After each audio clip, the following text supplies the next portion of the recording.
Right now, Your Honor, would be in custody of records like this? because this is the subject matter of this impeachment process, we have controlled the documents with yet our head officers, and it is controlled by some officers, Your Honor. Who would be the employees of a branch of your bank that would have access to records like this? With respect to the branch, Your Honor, access to signature cards are... No, this kind of document. I cannot say, Your Honor, because it's a photocopy, Your Honor. Don't miss the tenor of my question. I'm asking, who can access the record of your bank for a document like the one presented to you? For a document such as a specimen signature card, the tellers would be able to access our officers. The manager of the bank? Yes, Your Honor. Yes, full power of access to any records of your bank? Within that particular branch, Your Honor. Yes, precisely. Yes, sir. Within that particular branch of which she is the manager. Yes, Your Honor. And she's responsible for the security of these documents. Yes, Your Honor, together with another officer. Who is the custodian of records of this kind of records? The custodian, Your Honor, would normally be the customer service officer, who is the operations officer of the branch. The customer's operation officer? Yes, Your Honor. Not necessarily the customer operation officer of a particular client? No, Your Honor. But he's generally an officer in charge of the records of customers of a particular branch? Yes, Your Honor. All right. Will you please identify all of those to us? Yes, in Your the Honor. case of your Katipunan branch. Yes, Your Honor. Because I must tell you that this court is in possession of an information regarding this leakage. And in fact, the Bangko Sentral ng Pilipinas is now conducting an investigation regarding this leakage. And not that as we are, Your Honor. we do not want the secrets to come out of involving anybody, but the fact is that this has a greater meaning to the nation, and that is the integrity of its banking system.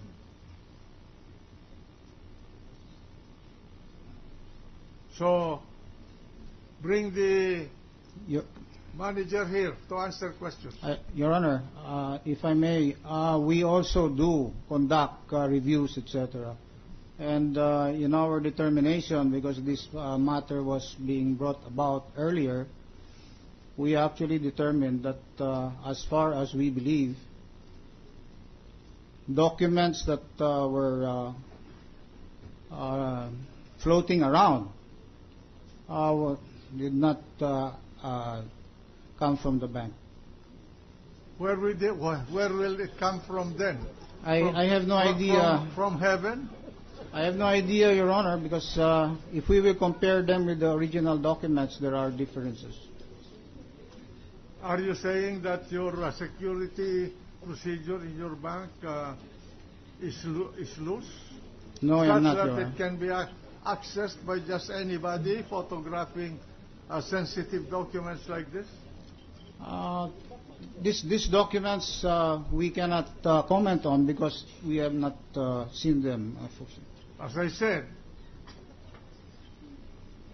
this court is in possession of information regarding the manner of this leak, the release of these documents. And so you better be candid with us, because if you don't, then we will be forced to apply the rules of this court.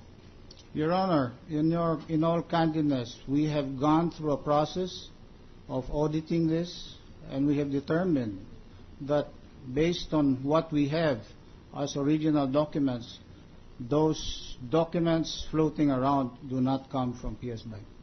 In other words, they are fake documents? They are not facsimiles of the original documents that we have. How were they invented? We don't know, Your Honor, because they are just facsimiles. It's very easy to prepare documents. What do you mean by facsimile? Facsimiles are photocopies, Your Honor. Photocopies? Yes, Your Honor. But there must be an original to be photocopied. Yes, Your Honor. And that original is in your bank.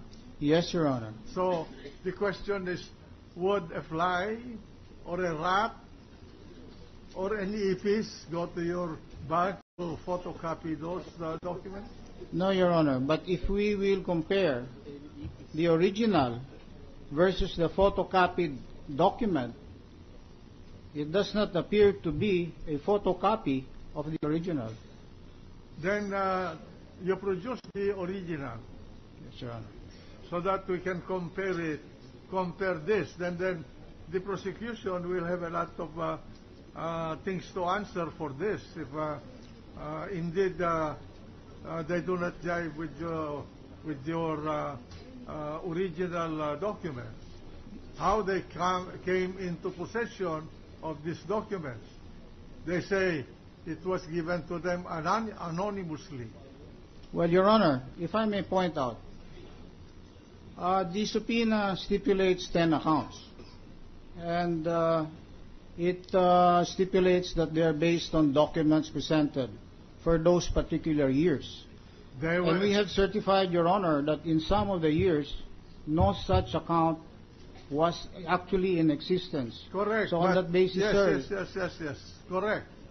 But the request to this court for a subpoena was based on alleged documents anonymously given to the prosecution. And in fact, we do not know these numbers, these numbered accounts.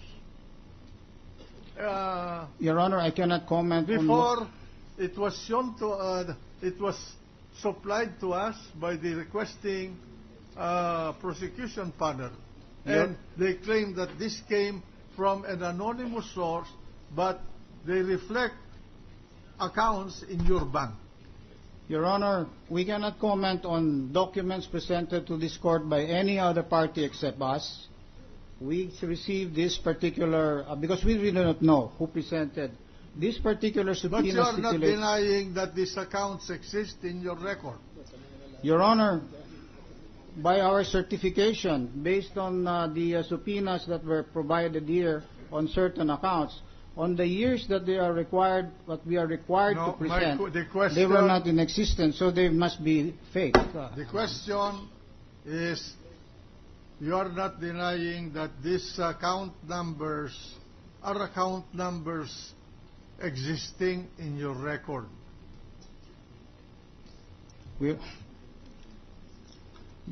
For the years that we stipulated, yes, Your Honor. What do you mean by that?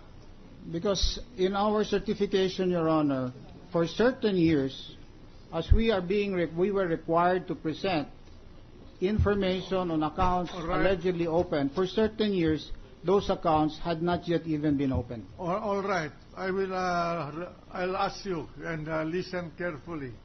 Account number 09089-121-011-957.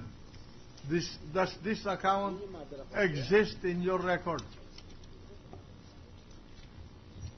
It existed in our records, Does Your Honor, it exist? Does it exist in your record? For the year 2007, Just tell yes, me sir. yes or no if it exists or not exists. Does it exist in your record? Yes, Your Honor. All right. Account number 089-141-008-145. Does that account exist in your record? Your Honor, Does it exist in your record? this pertains to a dollar Just, account. I'm only asking whether it exists in your record.